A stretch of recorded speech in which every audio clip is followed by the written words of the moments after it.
Hello friends, हमारे YouTube channel learn credit channel में फिर से स्वागत है।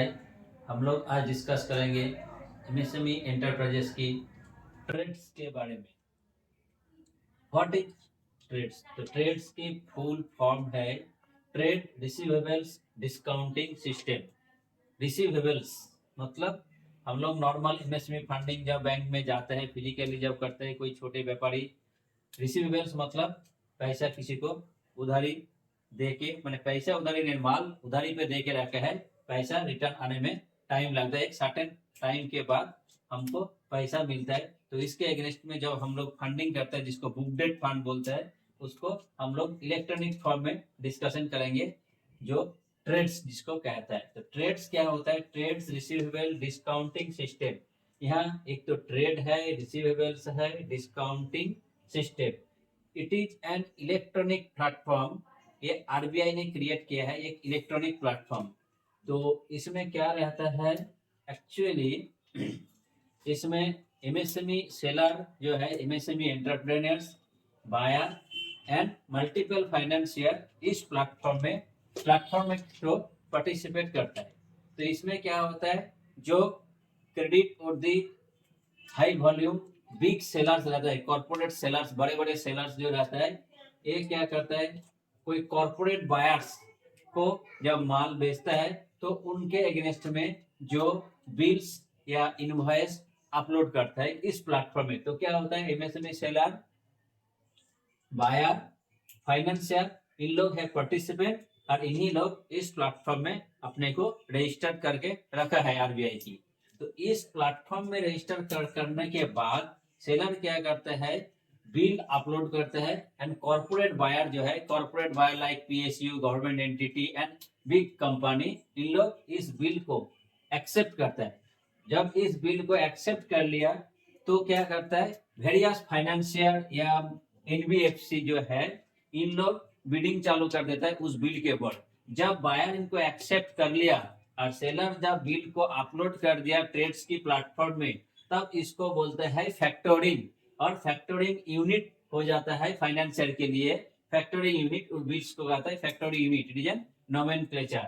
अब इस फैक्टोरिंग यूनिट जब मल्टीपल फाइनेंशियल बिडिंग करते हैं, तो बिडिंग के टाइम जो हाईएस्ट बिडर है, मतलब जो बैंक सबसे ज्यादा डिस्काउंटिंग करके सबसे ज्यादा पेमेंट सेलर को देने के लिए तैयार है, सेलर उसी बिल को एक्सेप्ट करता है। और जैसे सेलर एक्सेप्ट करते हैं इस बिल को, तो उसको विद इन 48 आवर्स के अंदर बैंक अकाउंट डेबिट हो जाता है और सेलर्स के अकाउंट क्रेडिट हो जाता है।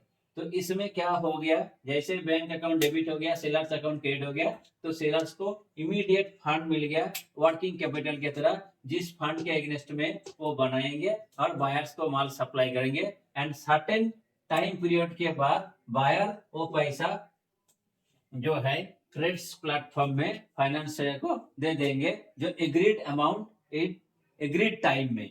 अगर इसमें ये है कंडीशन, तो इसमें आज ट्रेड्स प्लेटफॉर्म में अभी rxli.com, MI exchange and invoice mart, ये तीन अभी ट्रेड्स प्लेटफॉर्म में रजिस्टर्ड है। इन तीनों के थ्रू आजकल होता है। अभी नया और एक आया है C2FO, ग्लोबल मार्केट में, ये भी एंट्री कर रहा है इंडिया में।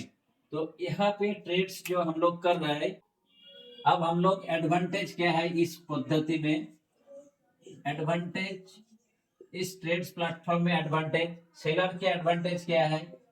फर्स्ट, सेलर की advantage number 1, fast and flexible finance मिल जाता है इनको विद इन 48 आवर्स, जैसे हो गया नंबर 1 सेलर को।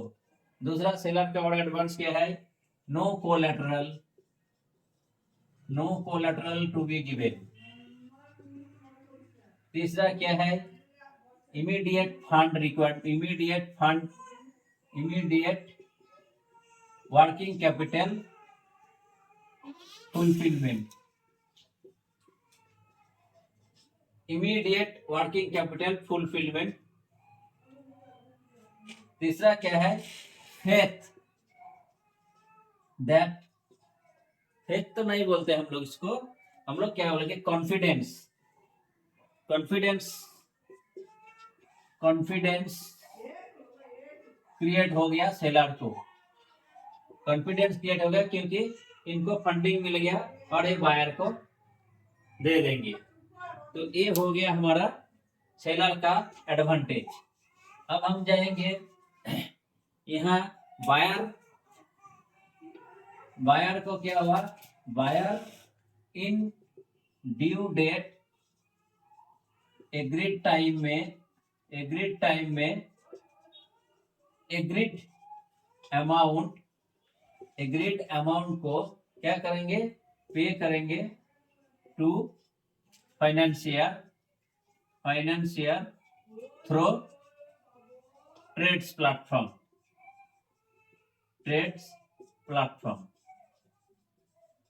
ये है बायर का एक्टिविटी रहेंगे।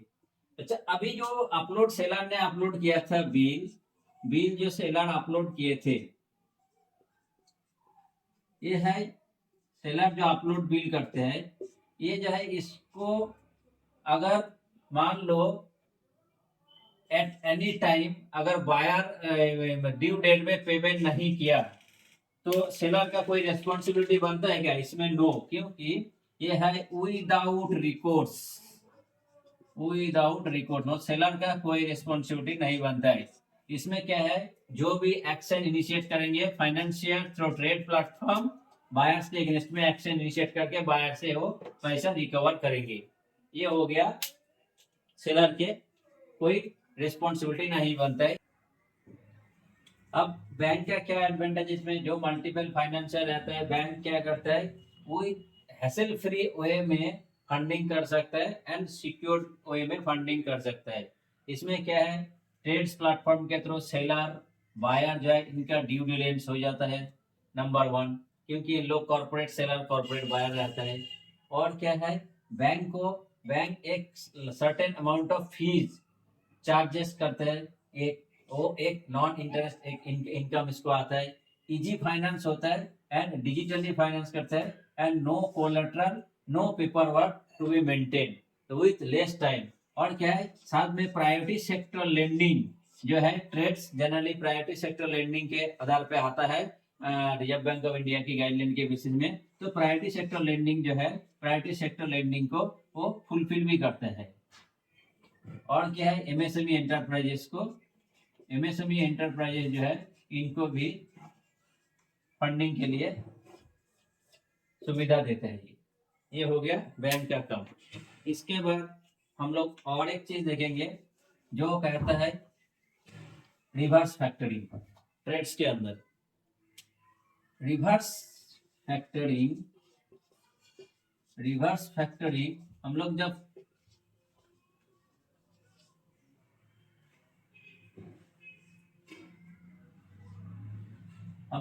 अभी क्या कर रहे थे, सेलर उनकी बिल ऑफ एक्सचेंज अपलोड कर रहे थे, इनवॉइस अपलोड कर रहे थे ट्रेड्स प्लेटफॉर्म में, तब हम उसको करते थे फैक्टरिंग।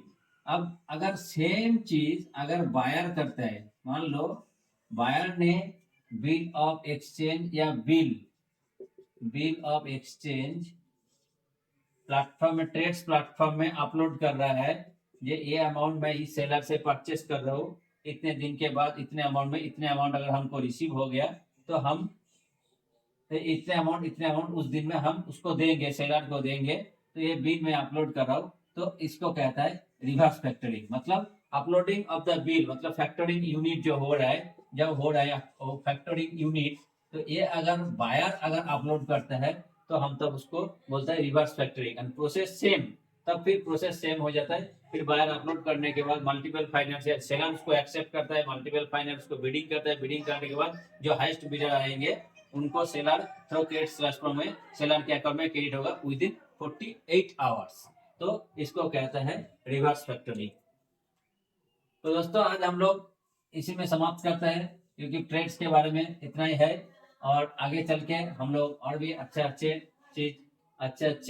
टॉपिक्स के बारे में, एमएसएमई फाइनेंसिंग के बारे में सीखेंगे। और देखते रहिए, आगे बढ़ते रहिए और ज्ञान बढ़ाते रहिए।